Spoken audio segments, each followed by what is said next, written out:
RBS Basic Research Academy welcomes to you in another video. In this video, I'm going to discuss how you can design a complex model, and some of the introduction I will provide you about the different options which are available on the interface of the Smart PLS.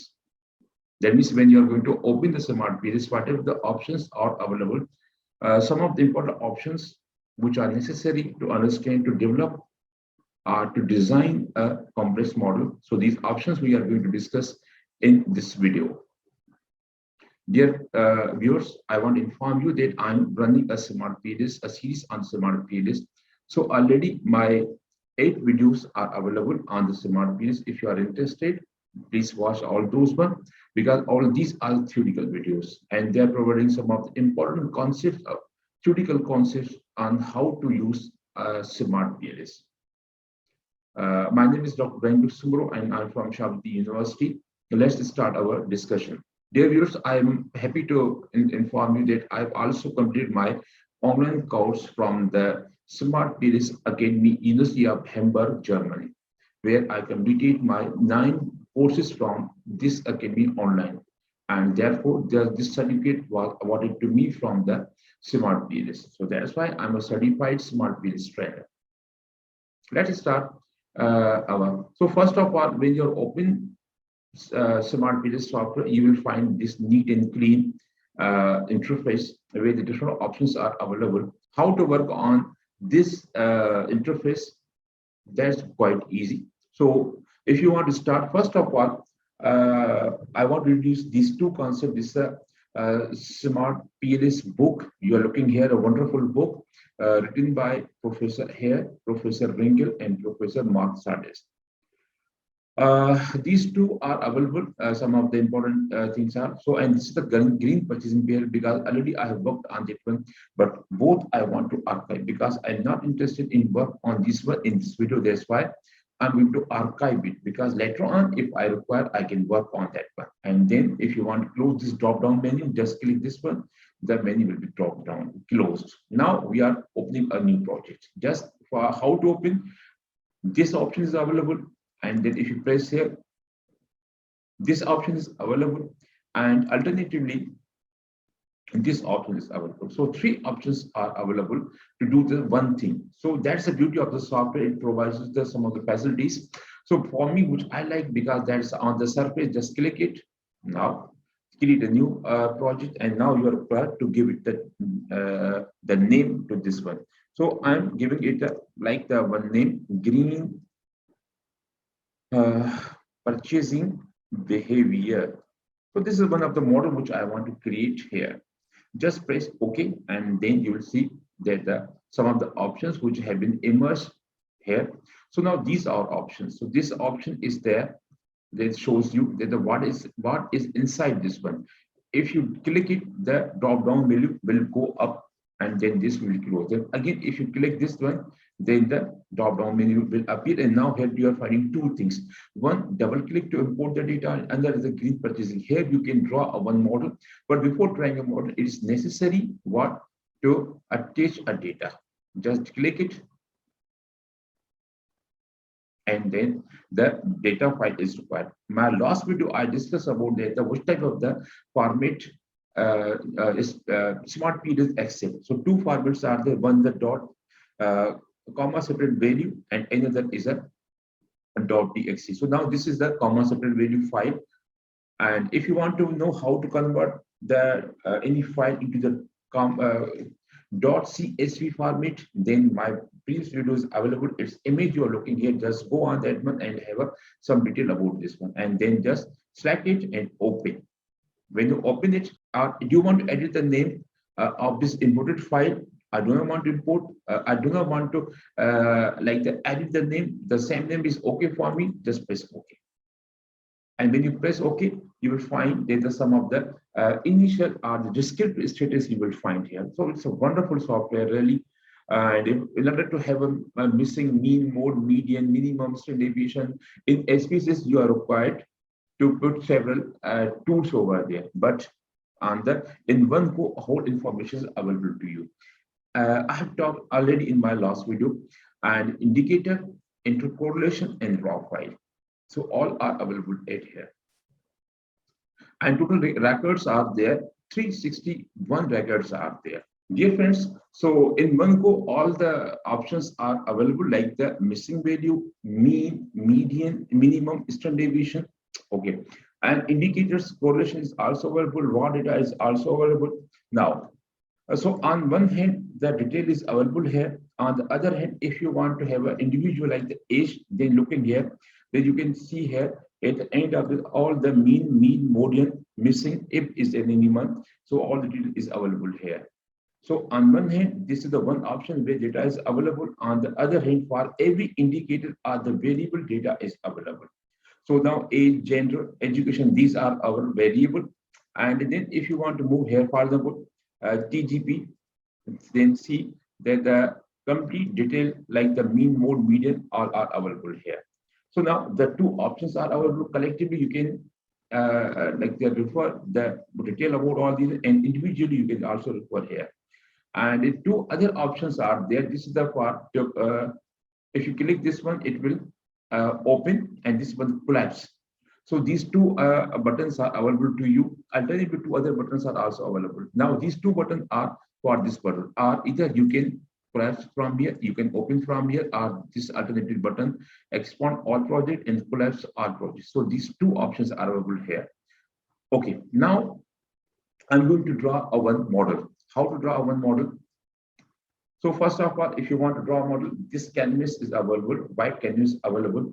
So if you think that the size of canvas is limited, and if you want to increase the expand the size, then the two options are available. Then here you can select it, and then you can drag it here, and then in the toggle, you can toggle sidebar. If you click it, it will be removed or disappear.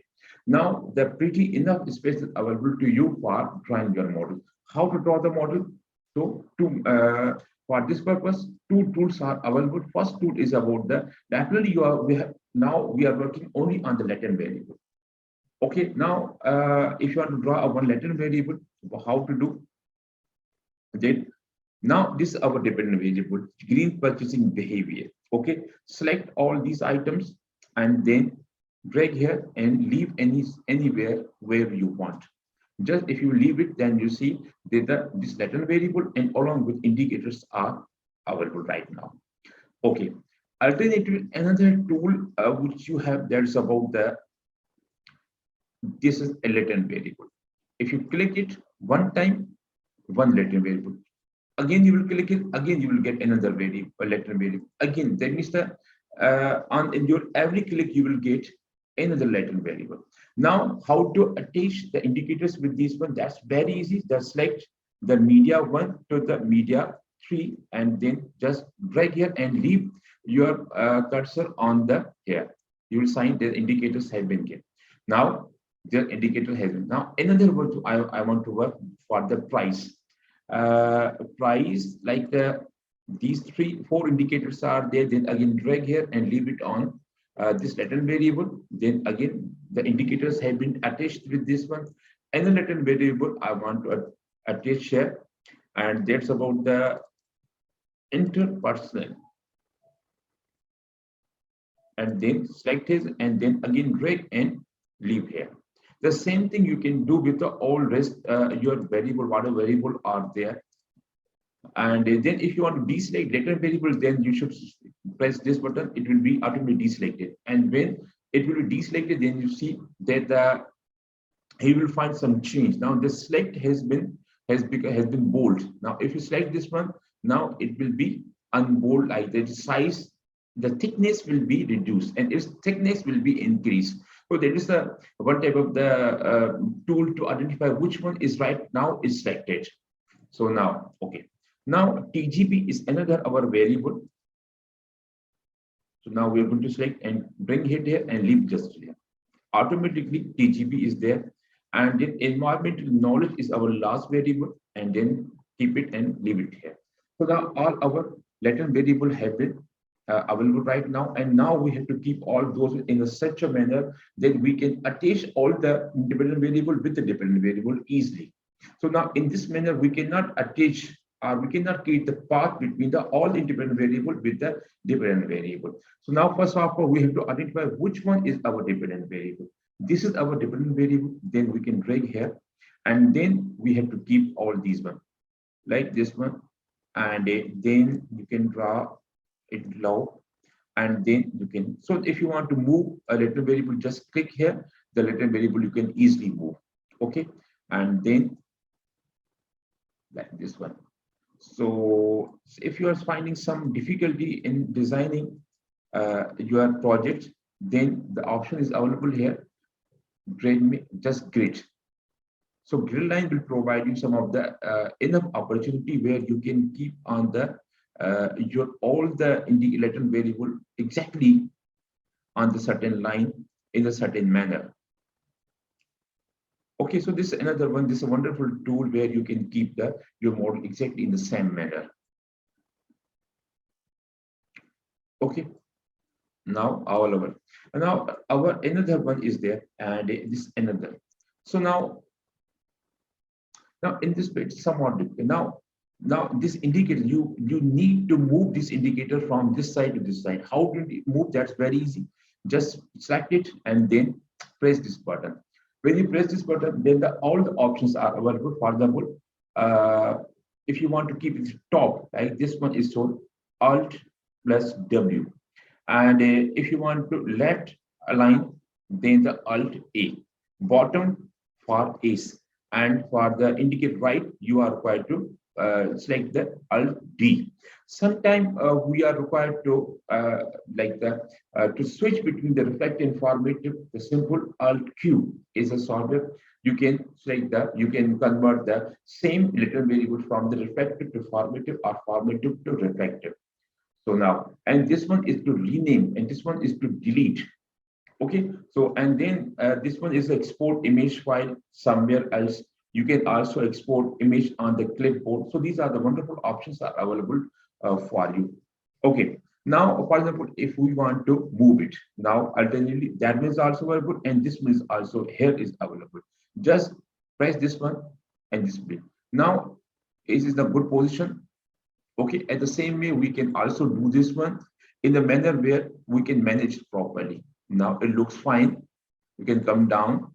Okay, and now set one also required to be managed. Set. Now all have been properly managed. Now another thing is that you look at all the latent variable. These are in the red color because we have not given the path to anyone. So once if you complete the giving the path to all the variable with each other, then all the variable will change their color. How? Just like this connect. Okay, and then keep it here and then bring it here and leave here. Just press this one path and then path number 2 and then path number 3. Okay, this one path shows that what you want to do. That means this one path, for example, this one interval, you want to check the impact of interpersonal on the GPB, your dependent variable. And another one, bring here another path. And now see the magic, bring here and leave it. Now see the color has been changed. It means that all the variable have been properly attached with everywhere. Okay, so some of the issues are there. So avoid that this crossing this one. So how sometimes it looks bad for example. So then you can move here and then it looks good now right now. Okay. At the same way, if this is creating problem, then you can move here. And okay, and if you want to change its size, then just select any corner of this block, and then you can increase or decrease its size. You can change it the name inside this one. Just rename it, and you will be able to change the name. And if you want to change its color, then the different colors are there. But keep in that you should keep the someone selected. If now this one is selected, just press this one. Okay, now assign the background color. Okay, and then assign the border color, and then in the text. Okay, so many things you can do with this one. The same thing which you can do with all the indicators which are there. Even you can change the name of this indicator. Just press this one and rename. Okay, now this is about the EK. The name has been changed. Okay. At the same way, you can also change the name of this dependent variable, just GPB. And at the same time, you can also change inside this color through this one. You can also increase the or decrease the font size through this one, like see the font size. And you can also keep it bold, italic. You can increase the border size. Now see the border size is being increased. Okay, and alignment already you know. So this is about some of the introduction of this, how you can create a complex model in your smart PLS. So wonderful interfaces available, wonderful options are available. And then if you want to remove this grid line, then just click it. The remove the this grid line has been removed. And if it is not in your use, then just click it. Then and if you want to move the whole this model, then control and select all, and then see the whole model is being moved. So these are the wonderful options are available there. And I'll tell you one last thing which I want to discuss here. That's about the indicators. So now this shows that all the indicators are there. Okay, and this shows the indicators which are, these are the indicators which are not in use, and these are which are in the use. And this is the old indicators. This is some of the clarification regarding these three there. And then this is the from where you can apply the algorithm or calculations on your model. So here, now the two options which I want to discuss here. This is the PLS algorithm. When you have model, formatted model, then the PLS algorithm you can apply. And when you have a reflective, then consistent algorithm is your right option. When you have the combination of the reflective and the formative, then again the consistent PLS algorithm is a good option. Okay, in the other videos, I have discussed about the bootstrapping, blindfolding, and importance, performance, map analysis, about the mediation, moderation, multi-group permutation. Okay, dear friends, so here I think it's enough for today's video. And then very soon we will meet another video. Till that time, please take care of yourself and also take care of this channel by liking it, by watching it, by clicking it, by referring to others to this channel. Okay, so thank you very much for watching this video. Bye-bye.